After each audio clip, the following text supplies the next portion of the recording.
Strap yourself in because we've got massive Celtic news to dive into. Chris Sutton's dropped a bombshell about Brendan Rodgers. James Forrest has lifted the lid on what the gaffer told the lads before Sturm Graz. And there's a huge shout from Peter Grant on who must start against Hearts. Trust me, the last one's the biggest of the lot. You don't want to miss it, so stick around till the very end. Big thanks to last week's top commenters. You've been brilliant. James Brooks, always leaving great thoughts. Margaret, thanks for joining the chat and supporting the channel. Billy Noon, cheers for jumping in as well. Let's see who makes it onto next week's list. Keep those comments coming. We have 6 news a day to keep you updated with the mighty Celtic. Hit that subscribe button and be part of it. This one's stirred the pot, hasn't it? Chris Sutton, never shy of saying what's on his mind, has dropped an absolute bombshell, claiming Brendan Rodgers wants out of Celtic. You heard that right. According to Sutton, our gaffers had enough. And honestly, it's a statement that's got half of paradise spitting out their morning tea. Now look, we all know Brendan's contract is running out come the summer, and by the sound of it, there's been a real movement from the board to tie him down. A few whispers, a couple of polite conversations maybe, but no proper offer. It's like watching someone drift away from you in slow motion, and Celtic can't afford to let this one slip without a fight. Sutton reckons Rodgers is frustrated not just with the lack of backing in the transfer window, but with the nonsense that's been bubbling away behind the scenes. Remember that wee tabloid story that made it look like he'd lost the dressing room? That didn't come out of nowhere. Feels like somebody inside the club was happy to hang the boss out to dry. That would wind up any manager, never mind one with Rodgers' pride. He's made it clear before, he'll stay, but only if certain conditions are met. What are those conditions? Well, your guess is as good as mine, but I'd wager they involve proper backing, a bit of control over signings, and maybe a board that stops treating him like a temporary guest in his own house. And let's be honest here, 6 years managing Celtic is a long stretch. Even for a man with Brendan's patience, you win titles, you deal with pressure from the blue half of Glasgow, you rebuild every summer. It takes its toll. Maybe he's wondering what's next.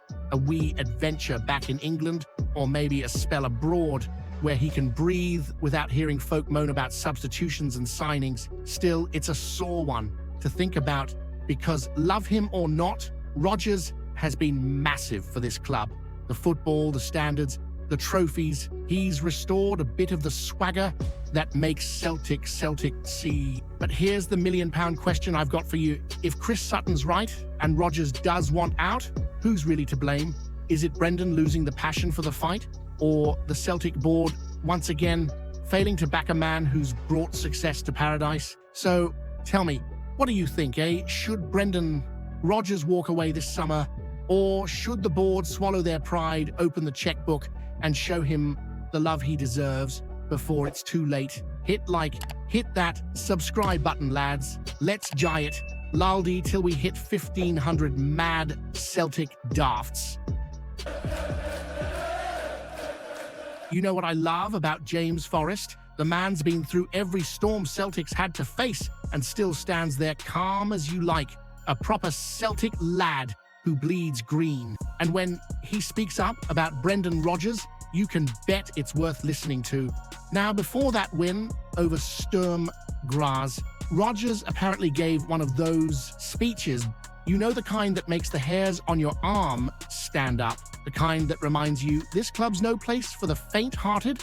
According to Forrest, the gaffer told the boys straight, when you're at a massive club like Celtic, things will never always go smooth. There'll be dips, there'll be critics, and sometimes it'll feel like the whole world's waiting for you to slip.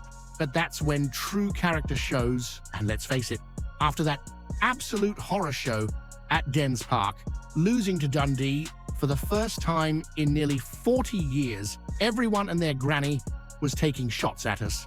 The papers were circling like seagulls over a chip van, pundits writing us off, and the lot across the city probably buzzing, thinking our title charge was done. But Rodgers, fair play to him, told the players it's exactly in those moments when you show what you're made of. Forrest said it himself. Rodgers looks at his players and genuinely spends every hour thinking about how to make them better. That's not just management, that's obsession. And it showed in Europe, going 1-0 down early to Sturm Graz a few weeks ago. That might have rattled the lads, but instead they fought back. They dug deep, showed a bit of fire, and turned it around like proper champions. That's what Rodgers was talking about, character. It's not about rolling over when things go wrong, it's about standing tall, even when the whole of Glasgow's questioning your backbone. Forrest said it best. It's about finding a way to win no matter how ugly, no matter how late, and that's what makes Celtic, isn't it? We don't need fancy words or excuses. We just fight, bounce back, and shut people up where it matters, on the park. But here's what I want to ask you, and I want you to really think about this one. Do you believe this Celtic team still has that old fighting spirit? Or are we just hanging on to the memories of what this club used to be under Rodgers the first time around? Hit that subscribe button. Leeds, let's jai it. Slowly till we hit 1,500 mad Celtic dafts. Let's talk about this big one then, because make no mistake, Sunday at Tynecastle's going to be a battle, not a game. Hearts are flying, sitting 5 points clear, and we're heading into it without big Cam Carter-Vickers, our rock at the back. But former Celtic man Peter Grant's come out with a proper bold call. He reckons young Dane Murray has to start alongside Liam Scales. And honestly, I don't hate it. The lad's done absolutely nothing wrong when he's been given a chance. He's calm, reads the game well, and doesn't seem to bottle it under pressure. Grant basically said, why overlook a player who's fit, ready, and hasn't put a foot wrong? Fair point, eh? Now, we all know Rodgers loves his consistency at the back. He's stuck with Scales and Carter-Vickers as his go-to pairing since day one. But with Cam crocked and out for months, someone's got to step up. And Grant's not convinced Austin Trusty's the man. I mean, where is the guy? It's been weeks since we've seen him. It's like he's vanished into the Sucky Hall fog. Grant even said himself, I don't know where Trusty's been, and he's spot on.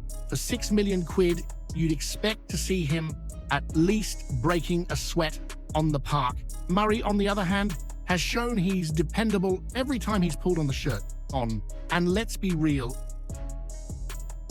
there's no better time to prove your worth than away to Hearts, when every ball into the box is a war zone. Grant reckons McInnes will be thinking, right, Scales will win a few, but who's dealing with the rest? Well, that's where Murray can make his name.